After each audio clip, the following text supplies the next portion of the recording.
I Save You. His journey from homelessness as a kid growing up in Baltimore to a renowned classical tubist performing on stages and concert halls across the world is an inspirational story unlike no other. Richard Antoine White knows firsthand what it takes to survive despite the odds. It was the hand I was dealt, and I believe I played it to the best of my ability. So I'm grateful just to have a ticket to this thing called life. I'm Eddie Robinson. Stay tuned for a remarkable story of how an instrument, the tuba, helped transform his life. He's even become the first African American to earn a doctorate degree in playing the tuba. We'll chat with professor, mentor, and acclaimed classical musician, Richard Antoine White. Oh yeah, I feel you. We hear you. I see you.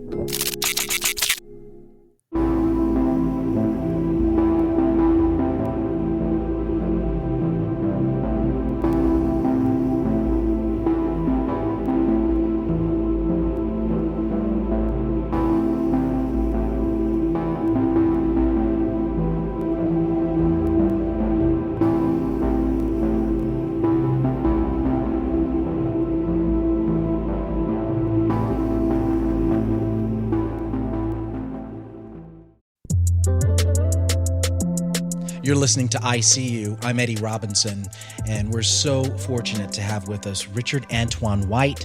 He teaches at the University of New Mexico, principal tubist for both the New Mexico Philharmonic and the Santa Fe Symphony. His memoir entitled I'm Possible is available wherever books are sold, and you can also check out a documentary where he visits people and places that have impacted his life. It's called Hi, I'm Richard Antoine White, now available on Discovery Plus. We are so grateful and fortunate to have you with us on our show of ICU with Eddie Robinson. Thank you for having me. It's a pleasure to be here. I'm honored. You know, Dr. Richard, look, in November of 2019, I attended a Deadmau5 concert at the Bayou Music Center in downtown Houston. You know, it was insane, you know, especially since it was around the end of October, you know, with Halloween and a concert and an electronic artist like Deadmau5, you know it's going to be intense. It's going to be insane. But 3 months prior to that concert, still in 2019, I attended a concert at Jones Hall that featured rapper Common with the Houston Symphony. It was breathtaking. And as I looked out into the crowd, I found it to be the most diverse, the most engaging audiences I've ever witnessed in my life. And I almost found myself at home because here you have a mixture of people who you would probably find at the Source Awards, you know, but without the intensity, without anyone throwing punches or arguments. But you had members of the Houston elite, fans of the Houston Symphony, of course, those people who probably wanted to be there. They were just curious to see whether or not it would turn out to be a disaster, you know, hip hop and orchestral maneuvers in the dark. Are you kidding me? It's the first time ever that the Houston Symphony has collaborated with a rap artist. I felt finally like here you have a show. It's for my generation, my taste. Women were dressed beautifully in these amazing cocktail dresses. The men were decked out in suits, even bow ties. No sort of boundaries in terms of creativeness. And I loved the fact that it was a hip-hop rapper named Common who was blending these different kinds of genres, if you will. And so to hear of a man like you, to know, Dr. Richard, that there are individuals who are working to incorporate our culture, our traditions, our heritage even, and fusing those energies into classical, formal, orchestral soundtracks and landscapes. I applaud you. Thank you for your contributions and what it all looks like for the future of music. And I tell you, if anyone can beatbox with a tuba and earn a doctorate as the first African American to earn an advanced degree in tuba performance, there's a love, there's a passion for both hip hop and this tuba instrument, right? I mean, thank you. Well, thank you for sharing that amazing concert. I think a couple things come to mind as I heard you express your experience. I think we need to adopt a concept called tradition in addition to. We're always fighting for truth. And I think what I would like every concert goer or every musician to realize is that, hey, whether you're playing classical, whether it's rap, guess what? We all choose from the same set of notes. There's not a set of notes set aside for Richard, the black tuba player. We pick from the same notes. So the difference is what we put into the notes, and we don't have to be so divisive. So I like this idea of tradition in addition to. I also like this idea of bringing something that's new. Traditionally, we look at the word division as a bad word. It's divisive. We're all separated. But I think we should turn the word division into a positive and take the most important part of the word, which is vision. See a vision of hip hop and classical meant together. And let's embrace this concept of division, but let's use the most important part of the word, which is vision. And that's what I'm trying to do. Hey, you're not used to seeing beatbox and, after Beethoven 5, but guess what? We can play beatbox and Beethoven 5 at the same time. That's vision. That's moving the pendulum forward in a way that is inclusive. And that's what we really need to do. And most importantly, we need to break down all these labeling and stereotyping. Oftentimes I hear, Richard, the black tuba player. Yeah, I mean, he's black. Boy, I bet he can run fast. Well, that's a stereotype. And let me tell you, when I run, it's the same as walking. So you can't put those stereotypes on a particular demographic. We're all different, Yeah, that's true. So I think we should embrace characteristics when we go to a concert. What I love about what you said is the diversity. You painted a picture of no one had to check their characteristics at the door at this concert. And I think we need to embrace that across all fields and genres of music. No, I mean, I wish we could put on more shows like that all the time. When I, hear about you and hear your story and see your documentary, I look into my own sort of passions because I love music, but I found that blend of hip hop with orchestral classical instrumentation to just be so unbelievably intoxicating. And I've always wanted to ask you too, what inspired you, to mix those hip hop rhythms and sounds with such a classical instrument like the tuba? Well, there's a movement happening. I was just called by Sony Records to record a country record called Get Low, which was amazing. I think we just saw for our generation, traditional hip hop music, and featured on the stage in the Super Bowl was a sousaphone player. As Kanye put it, the sousaphone is often the butt of all jokes.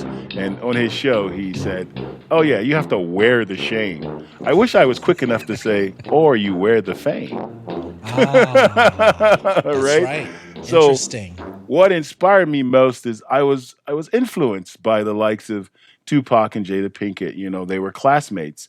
And Tupac was just brilliant. The Thug Life, I don't know when that came into existence for him, but I knew Tupac the nerd, citing Shakespeare, telling me I need to read my history about the Black Panthers, and saying it in such an intelligent and authoritative way that I went to Enoch Pratt Library. I need to learn about the Black Panthers, man. Tupac said we need to look this stuff up, right? So my ultimate goal when I first started playing tuba at Baltimore School of the Arts was to be the first classical musician to make a hip hop record and to get on Oprah. That was my goal. Wow. And so this concept of music, fusing hip hop and classical music, the division never was in my mind. It was just an art form, a way to express, and it was surrounded by current affairs. When I grew up, 1988 and thereafter, in school, hip hop was just starting to catch its wings with Run DMC, LL Cool J. Hard times spreading just like the So it wasn't uncommon for me to go to class and learn about Berlioz' Symphony Fantastique, and then after school, be listening to Run DMC. And it was all music. And what I loved about it is that it wasn't made complicated by words. There's the such thing as motion and emotion. There's the emotion of the music, how it makes you feel, but then there's the motion, the way it makes you rock. And boy, I tell you, nothing makes me rock more than hip hop music. In the same way that I can listen to, a Bach courant or jig and go, wait a minute, that's kind of got the same groove, bum bing, ba-da-dum, bing, bing, ba-da-dum, bing, bing, ba-da-dum, bing, bing, or boom, boom, cat, boom, boom, boom, cat, boom, boom, cat. My movement is the same. It has motion, and I think we need to dispel any myths about limiting words like groove and vibe. You can groove to anything. You can vibe to anything. We need to stop putting those words in particular categories and just say, it's music. Okay. You're supposed to be emotional. It's supposed to have some motion to it. Let's all enjoy it. And if your ears pick up something that my ears doesn't figure out, you know what? That's just called a collaborative experience. And that's what I think is the magic in what you saw, that it was a collaborative experience on both ends, not only the performance, but the audience got to digest what was happening to them. And it was new. I'm going to keep saying this in this interview. Tradition in addition to. We're not saying, we can't listen to Beethoven. Beethoven hooked us up. But we can add a it's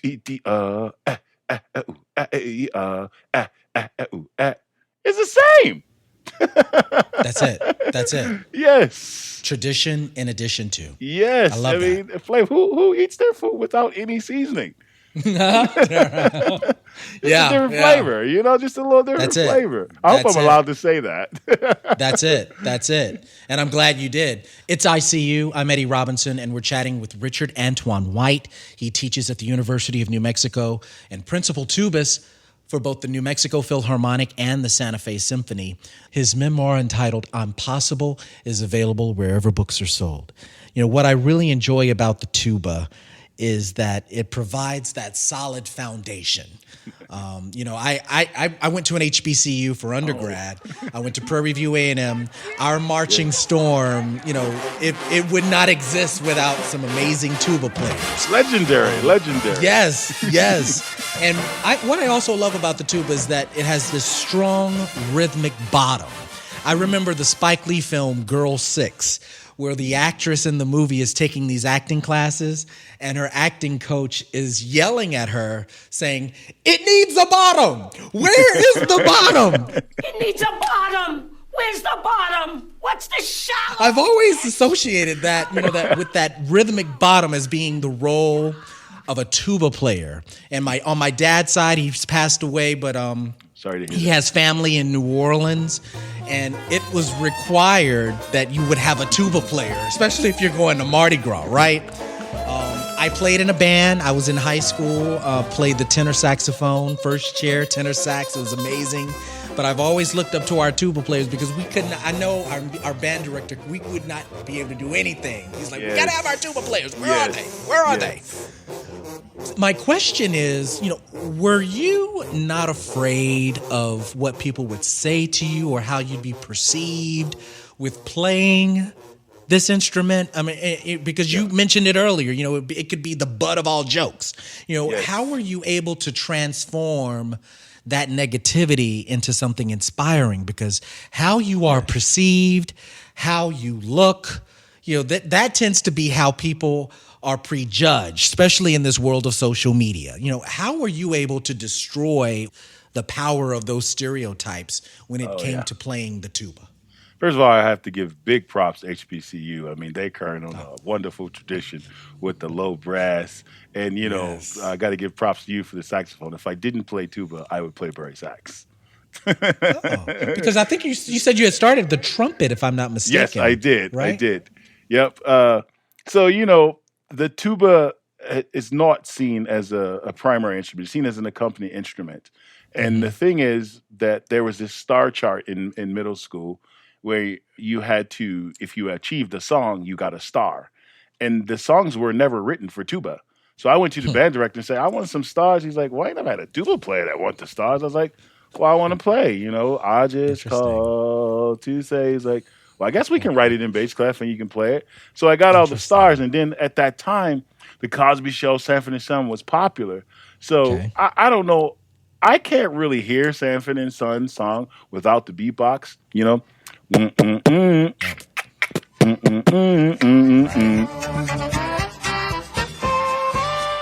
So that's how I first played it. It was like, Interesting. That's how my imagination heard it. My imagination cannot hear that song without the beat.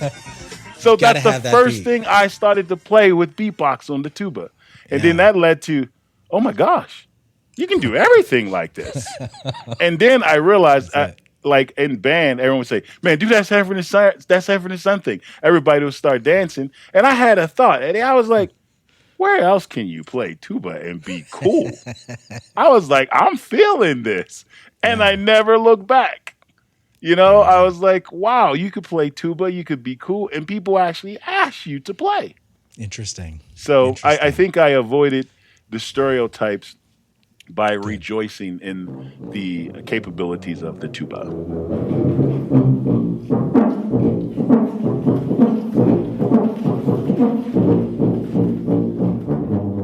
We were talking about hip hop earlier and how, I love how hip hop has this sense of freedom to it. There's a spontaneity, the energy of the drums, the rhythms all come at you, with such creativity and power. There's real improvisation there. But, Oh yeah. when you're with an orchestra, even a symphony, you're performing with written music. So, it has to be synced, it has to be calculated, it has to be deliberate. For some, perhaps even young students out there who may be listening, they could be intimidated, right? I mean, especially for those who've never seen a note on paper. But when you first started, as I understand it, you went to audition for the Baltimore School for the Arts, and you didn't even know how to read music yourself. You calling me out. That is true. What I would say to the young people that may be Yeah. afraid of this or whatever, that there is such concept of world music. And when you think about world music, that means it can be anything and everything. That means that music can exist without music theory, without music history. I love the genre of hip hop. I think schools are behind. I think academically, they're going to have to, hip hop will be treated just like jazz. For many years, it wasn't an art form, it wasn't represented. And now you can go to every music school and study jazz. Hip hop has arrived there. It's time for There you us go. to put it in the curriculum. You know, what I would say is they're always a starting point. Sometimes I'll give my students a concerto, so they're like, "Oh, Dr. White, I cannot do it." I heard they pay trash men six figures in New York. I think I'm moving to New York, and I'll say, "Okay, calm down, don't cry. How about you play the first note?" Then they'll play the first note, and I was like, "Okay, that's pretty good. How about you play the last note?" They play the last note. I say, "Awesome! Look at that. You got the beginning, you got the end. Now all we got to do is work the middle, and you should see the light bulbs go." Oh my gosh. So I think we just have to create a path, see the path, and then the bottom line is just start. There you Don't go. worry about what you can and can't do. Just start. And that's the most powerful three-letter word in our vocabulary is try. I And love that would that. be my advice to them. Just try. I'm wondering if whether or not you've had negative feelings and comments of what others have said about blending hip hop and blending that with orchestral sounds. I mean, sometimes people just prefer the purity of a certain piece as the traditional sounds of I classical music. I do, and I think we're all afraid to go to the basement because that's where the boogeyman lives. I think there are a lot of things in our country that we have to get to the root of certain things. And I think when we talk about fusion with classical music and rap music, it all comes down to education and exposure. Okay. And I think we can do a better job of exposing and being educated to the music. And it falls into a broader category of many of the problems that we have in our world. We're so defensive about things. I personally believe there are thousands of problems in the world, but 99% of them can be solved if we were just kind. I'm not a particular fan of country music, but I was kind one day, sit down and listen to it, and I heard the lyrics, and I'm like, man, they writing like that in country music? That's worse than any hip hop music I saw. And then I started listening. I said, man, who is this? I'm feeling his sorrow. And they're like, man, you don't know about Johnny Cash? I was like, I don't know nothing about Johnny Cash. But I started listening. I was like, genius. I find it very, very easy to be true. I find myself alone when each day is through. Where are these emotions and feelings coming from? So I think we should, instead of focusing on our difference all the time, we should focus on our commonality. And the commonality is that music is a spiritual experience. It's an all-inclusive experience. And we should use our collaborative environment, our collaborative imagination to enjoy and embrace all kinds of music because we all have two ears that we can hear them with. So let's focus on the commonality of, wow, we can actually do this together. Yeah. You know, and oftentimes when we're afraid of something, there are 3 words we learn when crossing the street. We have to stop, look, and listen, and then tell me your perspective.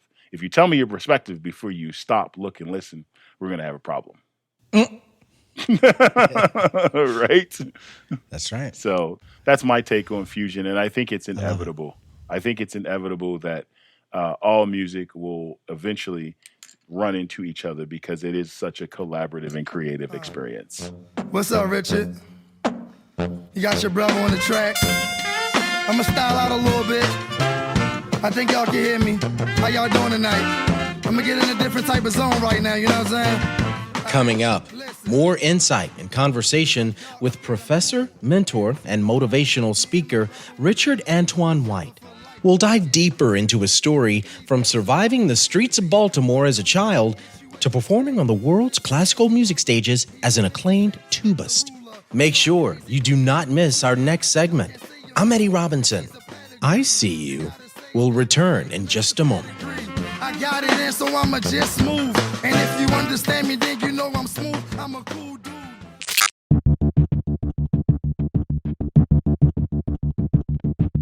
If you're enjoying this program, please be sure to subscribe to our podcast, I See You with Eddie Robinson. You can hear all the past episodes and be notified when new episodes are released. Also, please take a minute to give us a review or comment. We love getting feedback from our listeners.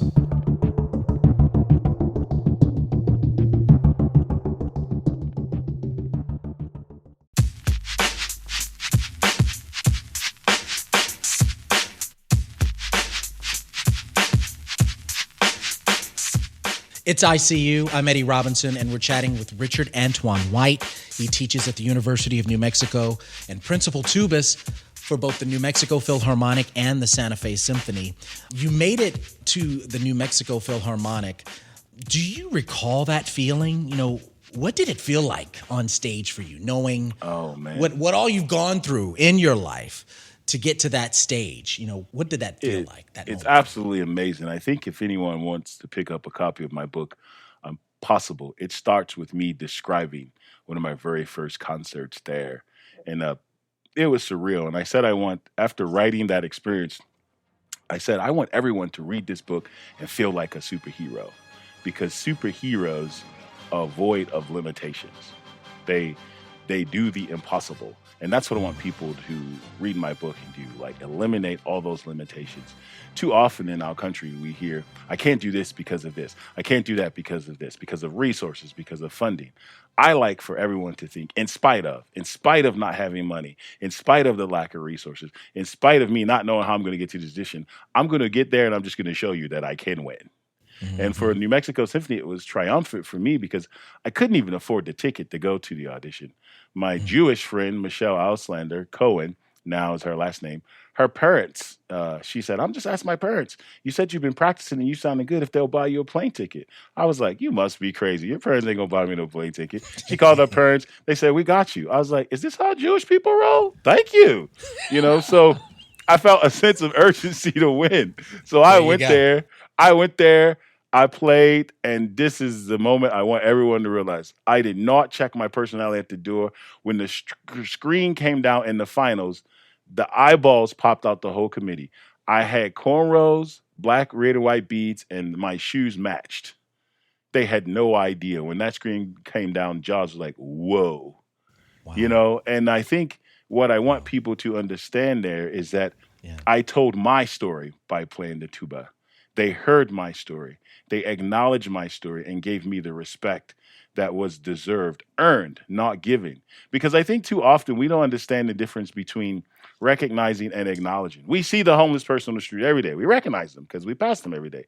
But to acknowledge them would be to stop and say, hello, how are you? That's letting them know that they exist. There's a difference between recognition and acknowledgement.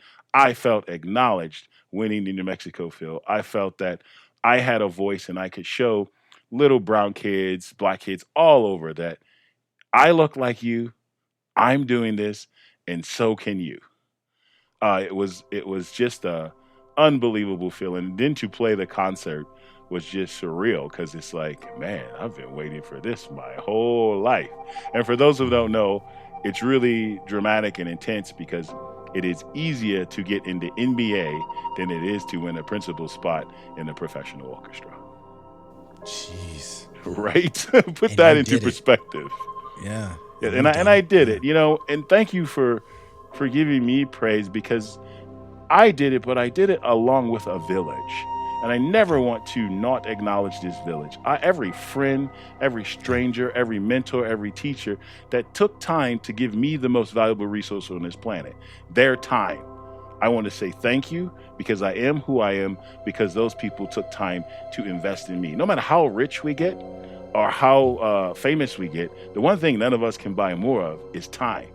And I really want everyone to know that, guess what? Great people aren't born great. They grow great. And those people in that village helped me to grow great and continue to do so. And let's talk about that village, your journey from where you've been, where you've come from to where you are right now. It's been pretty rough, but it's also beautiful. After someone reads your memoir, I'm Possible, they see that, right? Because you were able to come out alive. You were even born premature, so when you even came into this world, it was looking pretty tight for Richard White. For that person listening out there, though, who has no idea what you've gone through to get to where you are today, share how painful it was for you growing up, in the city of Baltimore. I think I'm asked this question a lot, and Sure. I always start by saying, I wouldn't change anything. It was the hand I was dealt. And I believe I played it to the best of my ability. So I'm grateful just to have a ticket to this thing called life. And if you have a ticket to this thing called life, whether you realize it or not, you owe. You owe. You have to pay it forward because you got a ticket when many other people didn't. And if you're advancing and you're seeing the fruits of your labor and your hard work, you need to build a longer table, not the bigger fence. And you need to have that circle be open because we all need help. If your circle is closed and you build that big fence instead of a longer table, when it's your turn to need help, no one will be able to enter your circle because it's closed. If it's open, you'll receive as much help as you can get. And so I think me growing up, I understood that although I had a rough life, I understood that I had what I consider the most amazing instrument, and that was my imagination. I had to imagine a full stomach. I had to imagine a warm blanket to the point where it saved my life. And I actually think that carried over to my creativity and my music making. I believe in magic. I know that might be a crazy thing to say, but sometimes you play the music, the magic can happen. Sometimes you have an interview, you can feel the magic. And I think through all the pain and all the hardships that I had growing up, I'm talking from eating out of trash cans, being eaten by rats, the one thing that kept me going was my imagination. At the end of the day, I imagined finding my mom. I imagined singing a song with her. I imagined the simple things in life, which actually gave me life. So my message to everyone, whether you're at advantage or disadvantage, offer the world your very best. Procrastination is the arrogant assumption that the universe owes you another chance or more time to do what you already had time to do. If I do my very best and everyone else does their very best, cumulatively, that has to equal something magnificent. And if I can be honest, Eddie, here's the deal. Please. If it was up to me, man, I would sit on my couch every day, play my Nintendo Switch, and eat donuts and chips and be happy.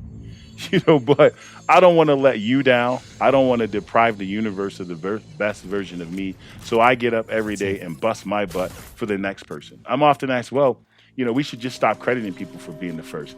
Here's why you should credit people for being the first. No one told me to look out for this. No one told me to look out for that. I did it. Do I do it because I want to be crowned a hero? No, I did it because when the next person comes, it's going to be easier for them. And they're going to elevate this tuba game, this rap orchestral tuba game to the next level because that path was laid for them. And that's why you acknowledge people when they're the first, is because they're creating the path for others to join them. And I think if you're creating success in such a way that others do not join you, you need to reevaluate what you're doing. It's I See You. I'm Eddie Robinson, and we're chatting with Dr. Richard White. He teaches at the University of New Mexico, and his memoir, I'm Possible, is available wherever books are sold. I need you to talk to the people who are like juniors and seniors at high school now. I know my cousins, they could be listening. They're out in Spring, Texas. And if you can recall while you were living with your adopted parents, talk to us about the time when you thought you were grown, because I know my cousins need to hear this story as well, because they're in a state of social media where they think they're grown.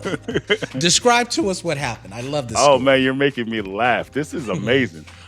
You're right. Well, best way to describe it, I had determined that I was grown. I didn't pay any bills in the house. I didn't buy any food, but I was grown. And I told Vivian McLean, my stepmom, I'm leaving. I don't need this. And I thought I was making a statement. She said, great.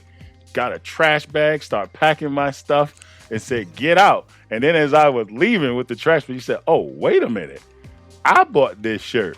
I bought these pants. Start taking stuff out the bag. In fact, I bought all of this. If you leaving, you're going to leave with what you bought. What did you buy? And I was like, nothing. He's like, oh, this is all mine? So you can go, but leave my stuff right here. Got to the doing with, I changed my mind.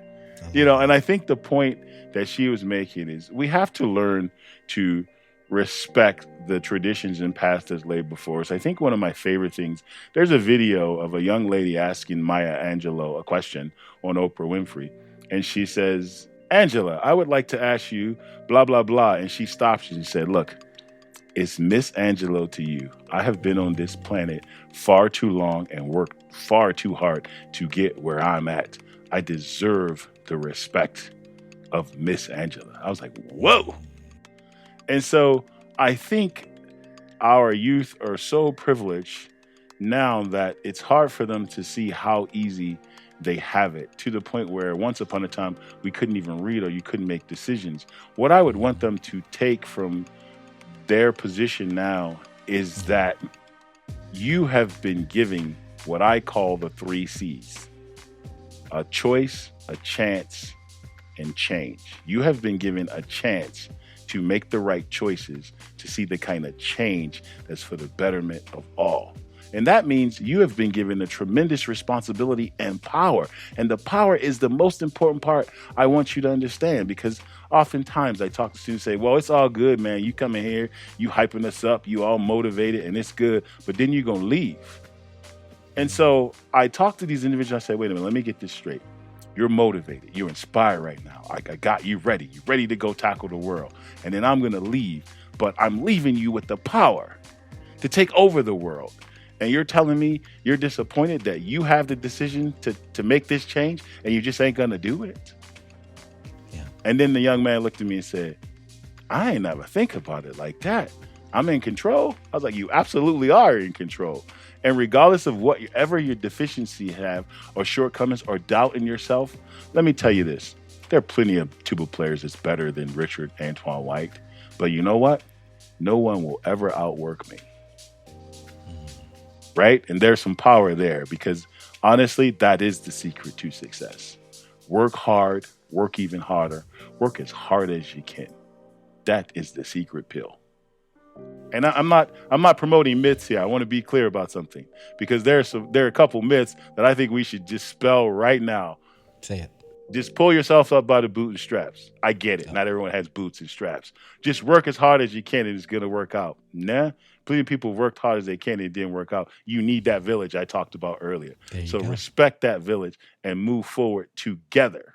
Together. And you know that word together is an interesting word. It spells to get her. And for me, to get her is Lady Liberty. And I break Lady Liberty down as that chance, choice, and change.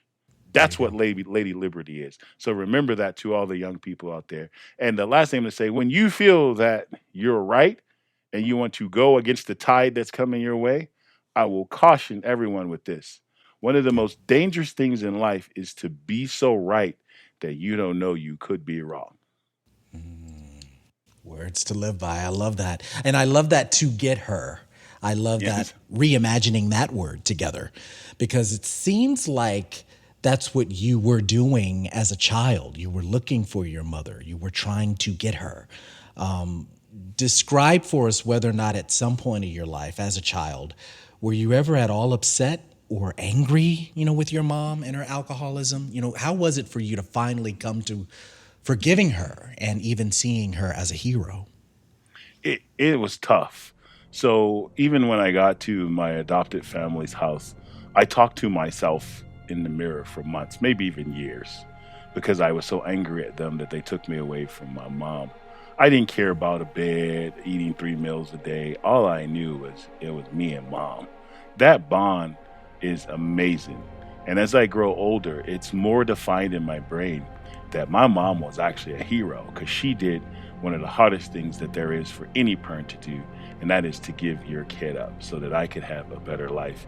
And in her dying breath, her last words to my baby brother was for him to be like me. That makes, even in the film, it makes me cry every time, because it signals to me that she really did love me. I was never angry at my mom. I guess we call it unconditional love for her. And I think that unconditional love was reciprocated. See, in our country, we have this philosophy that, we're America and we're willing to give help all the time. So we'll distribute help at level 5. But if you don't achieve at level 5, then you're lazy. You're just not applying yourself. But we all have different strengths and weaknesses. What if you need level 6 help? What if you need level 7 help before you flourish?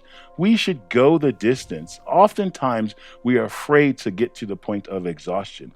Well, the point of exhaustion is where new beginnings happen. If you keep doing what you've been doing, you're going to keep getting what you've been getting. It's when you hit rock bottom, it's a new day and you see a new path. And then the magnificence of elevation really start to happen, because you've went to the point of exhaustion and now you have no other choice but to think of a new path. And I think I embrace the point of exhaustion just as much as I also embrace the point of failing. And this is my ultimate point to how I feel about my mom. We often label people as a failure or failing. I think whenever you don't succeed at something, you're just collecting data. And succeeding and failing are equally important. So whenever I have a failing event in my life, I use the acronym finding an intended lesson in needed growth. All it means is that there was something I needed to know that I didn't know, that I now know, so I can move forward. I embrace that. And I think that's what happened. My mom dealt with alcoholism. There were plenty of failing moments, things that she needed to know that she didn't know, but she knew enough to say, I got to give this young man a chance. Yeah. And for that, she's my hero. So no ill feelings towards Cheryl White, and I will never probably be able to thank her in my entire life. And I know you've chatted about him before in previous interviews on other outlets, but what did you know of your biological father? I believe you've had a chance to communicate with him. What's been what's that that's feeling an been like? amazing question. I don't know if I've ever shared this story on air, so this is the first. Oh. So I hadn't seen my biological father. So as you know, 2019 or thereabouts, the film came out, Raw Tuba, the documentary about my life. So it was premiered at the Baltimore School of the Arts. They introduced me, I do the speech, me and my brother jamming, we beatbox. We get to the end, question and answer. Lots of people stand up, ask questions. Some man just stood up, pointed to my first teacher and said, I want to thank you for starting him. Pointed to my second teacher, like, I want to thank you for kicking his butt. In fact, I want to thank everybody for being here tonight and supporting this show. We're like, who the heck is this? What's up? I wasn't there for him. I was incarcerated. That guy was my dad. First time I've seen him in my entire life. I was shocked. I ran off the stage, gave him a giant hug, and then came back. I was supposed to end with We Are the World. I said, I need a minute, because I was in tears. I met my dad for the first time at the premiere of Raw Tuba. He just happened to show up and had the courage to stand up in front of 600 people and say thank you and I'm sorry. What a way. Hi, Dad. Yeah. Right? Yes. True story. That's the awesome. book was already I think the book was already printed, so that didn't make the book. It was already in the works, and we would have had to do some rearranging. And do you continue to communicate with him? Yes, so like my life and my family is my adopted family. I have all kinds of awkward things happen because family will introduce themselves and say they love me on social media, and I'm like, great, who are you again? Oh, because I was so young. So I sure. do talk to him on occasion. And Good. right after that experience, something Yeah. magical happened. He said, well, Oh, will you come out and eat with the family? I said, sure. I canceled dinner with my adopted dad, Richard McLean Sr., and went with my dad. And when we got to the hibachi, which is an all you can eat type place, my yeah. natural dad, Raymond Tyler, shook my hand and slid $40 in my hand. Oh, I almost broke down because in that moment, he wow. was as much a dad as he could be. I know that $40 was all he had. It meant a lot. And I felt like his son. I was like, Sure. man, he's going the distance. In that moment, I was like, I don't care about what you did and didn't do. This Mm. gesture makes up for a lot. And we vowed to keep in touch. My life is busy. His life is busy. We check in enough to know that we exist and we love each other.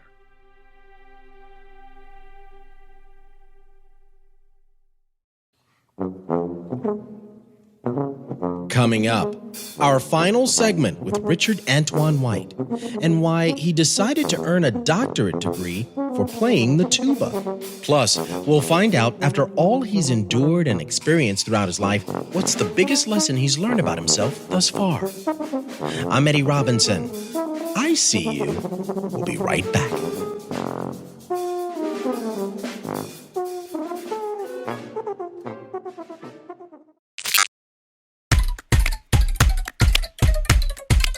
If you're enjoying this program, please be sure to subscribe to our podcast, I See You with Eddie Robinson.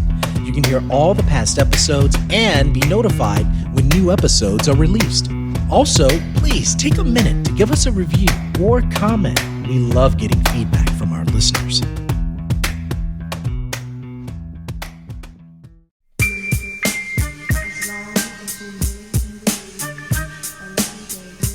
It's I See You. I'm Eddie Robinson, and we're chatting with Richard Antoine White. He teaches at the University of New Mexico, principal tubist for both the New Mexico Philharmonic and the Santa Fe Symphony. His memoir entitled I'm Possible is available wherever books are sold. And you can also check out a documentary where he visits people and places that have had an impact on his life. Hi, I'm Richard Antoine White. That's now available on Discovery Plus. Now, and just a quick side note, is Raw available as a stream? It is not available yet, but I'm hoping that Got it. someone will pick it up. I'm also hoping that someone will read Impossible and say, we need to do a feature film on this. There you go. Because I do Yes. think there are thousands of Richard Whites in the world. And in Houston, everywhere, I think we need to connect with them. That's my primary purpose. Glad you said that. Yes. This city of Houston is just like, I might have a Richard White next door to me because it's just Yes. so powerful in terms of talent that's here in this city, but they just need opportunity. Yes. And by the way, if you just didn't notice, Raw are the letters of his name, Richard Antoine White, which I thought was really fascinating.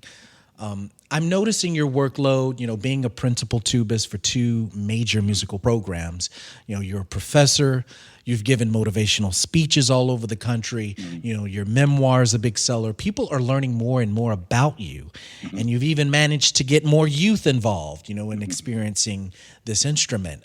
But what else do you see that's on the horizon for Dr. Richard White? What in your mind still needs to be addressed, still needs to be acknowledged, especially as it relates to what you've seen and what you've experienced yeah. as a result of making it finally into the musical world? Oh, that's a brilliant question. So a couple things. The next thing that everyone's going to see, I have two books in the works. The first one's going to be a picture book through the instruments of the orchestra explaining diversity. And it will go through the classical instruments, showing all the different styles like Latin music, hip hop, alongside classical.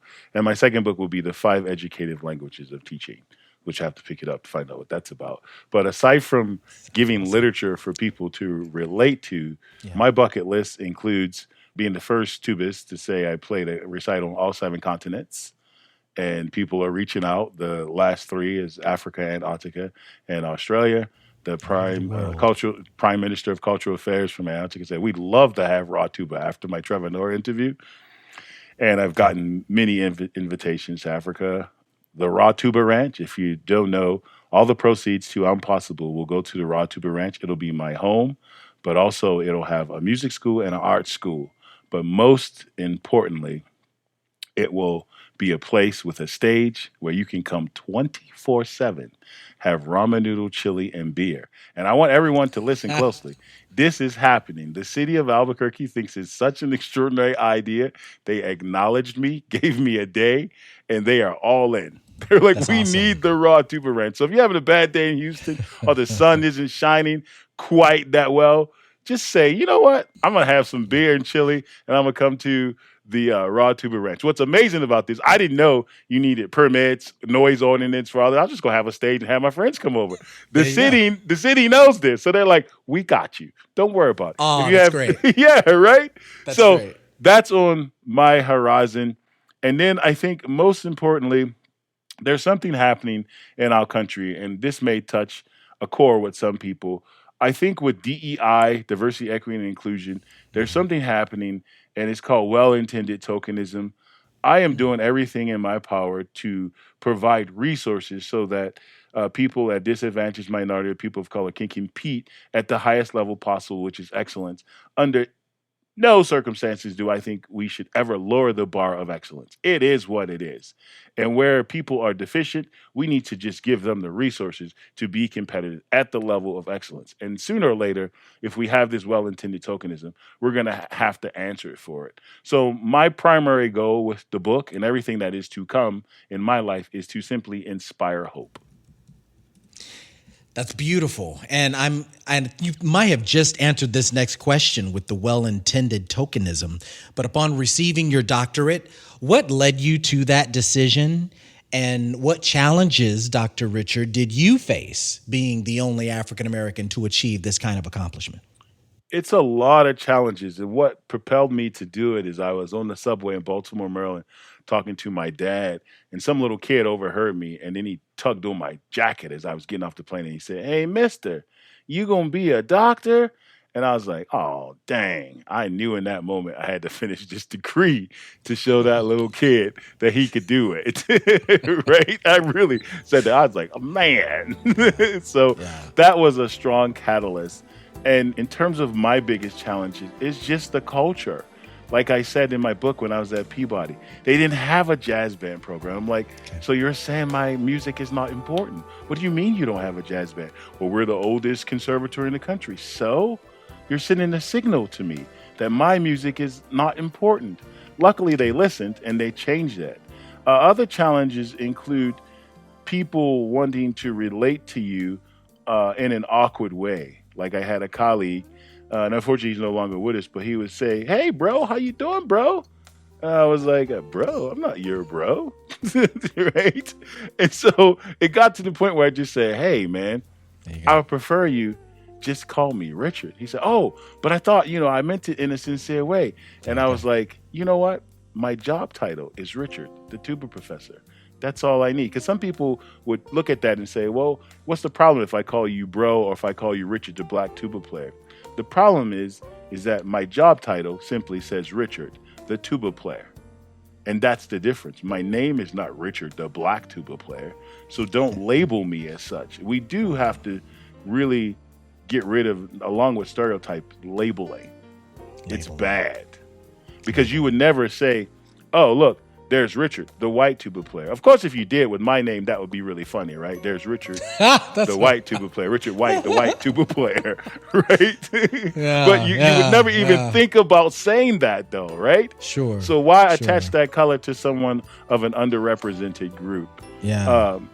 So I've faced challenges and continue to face challenges. But Eddie, what I want you to know is that my mindset is always in spite of the challenges that I face, in spite of the disadvantage, in spite of the hurdles that imported me and put in front of me, in spite of the naysayers, I will just show you. Sometimes we talk too much. How about I just be silent, put in the work, and just show you? And then we can talk about it. Because after I show you, no one wants to talk about it. I love it. Do you know? Do you have a bucket list of who you'd like to collaborate with musically? Has that ever crossed your mind?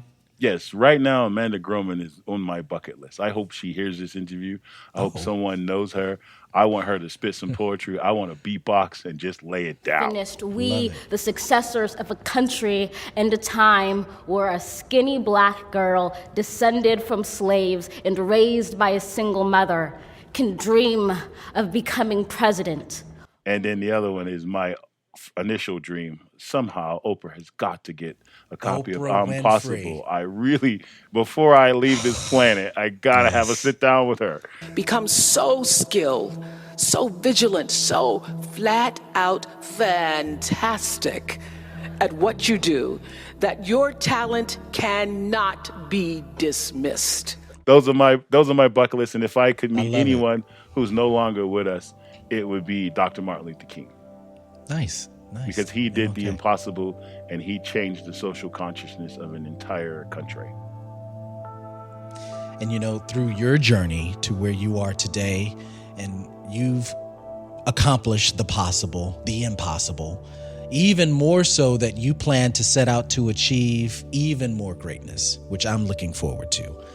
What do you think has been the biggest lesson you've learned about yourself thus far? I would say, too, that life is fair because it's unfair to everyone. And then secondly, I would say that the best part about every day, whether it's a good day or a bad day, is that I'm not done yet. I cherish every day that I have here.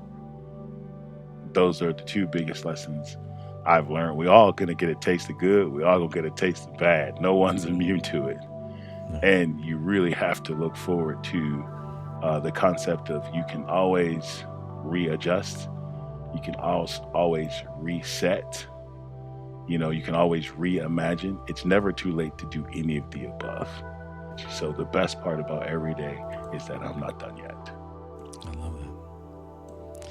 He's a professor at the University of New Mexico, principal tubist for both the New Mexico Philharmonic and the Santa Fe Symphony. He has a memoir out. You've got to pick it up and read it. It's amazing. I'm Possible. It's available wherever books are sold. Richard Antoine White, thank you so much for being a guest on ICU with Eddie Robinson. Thank you very much. It's been a pleasure.